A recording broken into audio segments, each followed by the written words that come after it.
Fighting between the army and paramilitaries in Sudan has killed around 200 people and wounded more than 2,000, damaging hospitals and hampering aid after 3 days of urban warfare.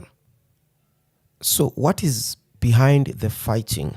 The clashes erupted amid an apparent power struggle between the two main factions of the Sudanese military regime. The Sudanese armed forces are broadly loyal to General Abdel Fattah al-Burhan, the country's ruler or the current ruler of Sudan, while the paramilitaries of the Rapid Support Forces, also known as RCF, which is a collection of militias, follow the former warlord General Mohammed Hamdan Dagalo, also known as Hemeti. So, before we look at the powers, both regional and geopolitical, that are behind this conflict, let's look at the two generals. So, who is Abdel Fattah al-Burhan? The army general, who is the de facto leader of Sudan, became a household name in 2019 after the army removed longtime dictator Omar al-Bashir following months of mass protests.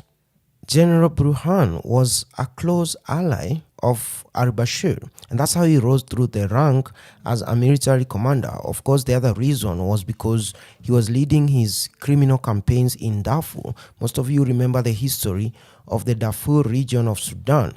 But in 2019, Burhan emerged on the side of change. In other words, he sided with the protesters. That's how he ended up chairing the Transitional Military Council, which was a body set up to oversee Sudan's transition to democratic rule.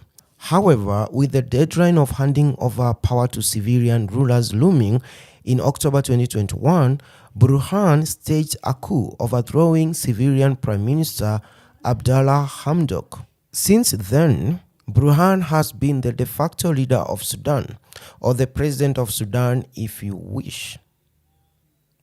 Now, who is Mohammed Hamdan Dagalo, also known as Hemeti?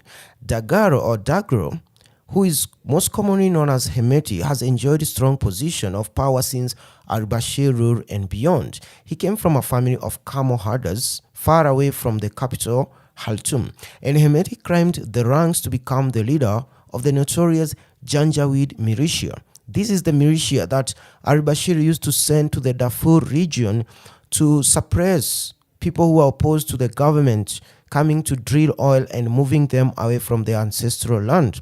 So he was sent to crack down on this western Darfur region in the early 2000s. And a lot of you may have come across that movie Darfur, which shows what the Janjaweed were doing. They were committing atrocities. Some of them, I don't want to even talk about them here. But the militia, which is accused of committing war crimes against Darfur's non-Arab rebels, is the one that eventually became the RCF, also known as Rapid Support Forces. And the warlord of that time became its leader.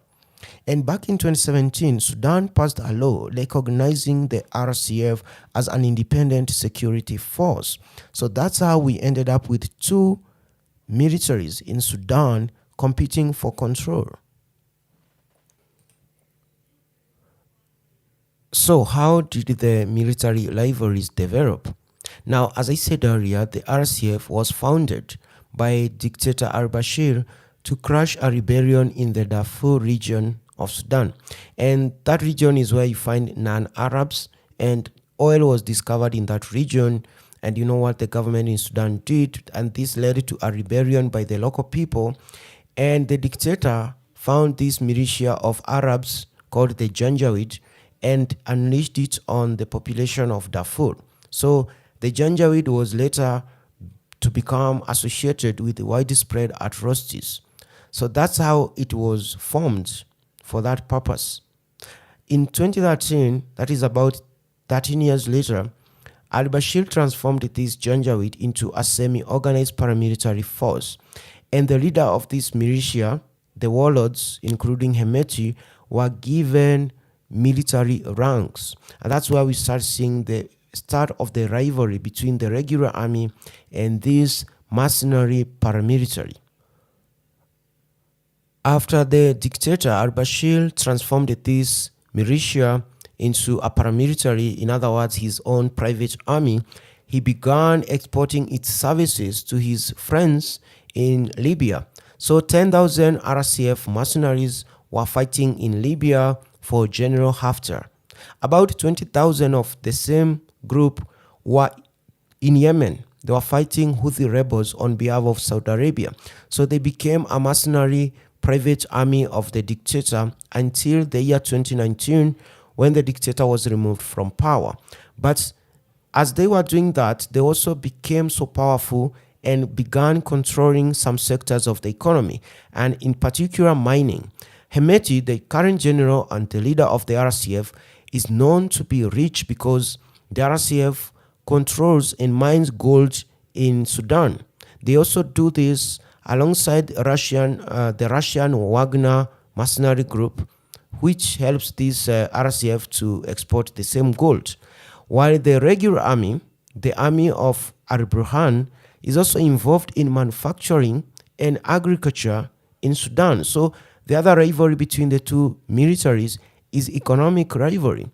But this RSF grew so powerful and has a force of about 100,000 men.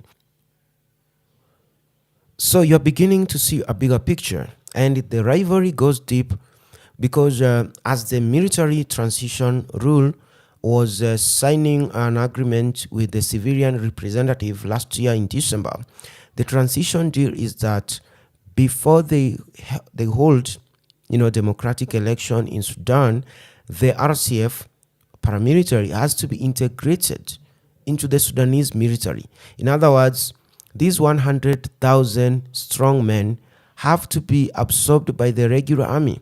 But the leader of the RCF, Hemeti, doesn't want that. And that's why at the beginning of this month, they were supposed to do that. They were supposed to start integrating into the regular army, and now this happened. And so what are the major geopolitical powers that are also involved in this conflict? And as I said, the two generals are the main actors, but then we have major geopolitical dimensions that are also at play, with Russia, the United States, Saudi Arabia, the United Arab Emirates, Egypt, and other powers battling for influence in Sudan. The Saudis and the UAE, they have seen the Sudan's transition as an opportunity to push back against Islamist influence in the region.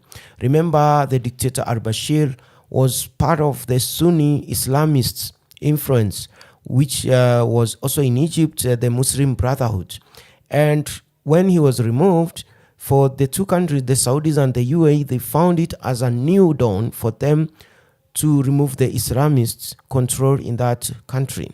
But then we have the Russians, who are also working with the RCF, that is the General Hemeti group, in mining gold and financial activities in Sudan. So the Wagner mercenary group is in Sudan and works alongside RCF to mine gold. So they are involved in that way. And again, through Egypt, the Russians were trying to reach out to General Abdel Fattah al-Burhan to have him allow them to construct a naval base on the Red Sea. So Russia is in the process of constructing a naval base on the port of Sudan on the Red Sea. And the United States doesn't want that. And that's why the US was also pushing General Abdel Fattah al-Burhan to hasten the transition period and hand over power back to the civilian rulers, because these civilian rulers, led by the deposed Prime Minister Hamdok, are very close allies of the United States. So the US wants the civilian rulers in Sudan because they are very close allies of the US. And these are all the powers that are at play here. And that's why I said there is more geopolitical dimension to this.